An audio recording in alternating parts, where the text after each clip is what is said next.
gone in, right? So this is all just proofing or testing the dog's understanding. Can you do that once more?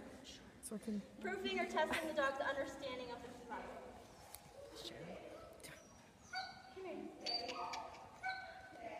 We need to work on a retrieve, never mind the threat.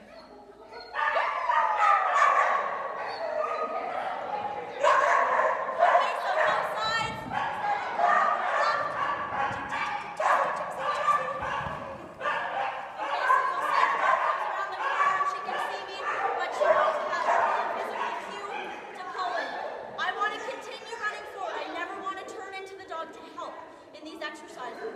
It's important that the dogs learn to do this independently as we continue to move forward. The more we babysit here, the more the dogs are going to be reliant on the course. I want to make sure when he's doing exercises, I am moving.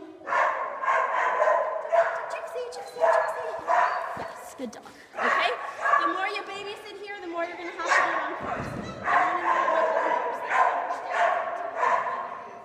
Okay, any other questions?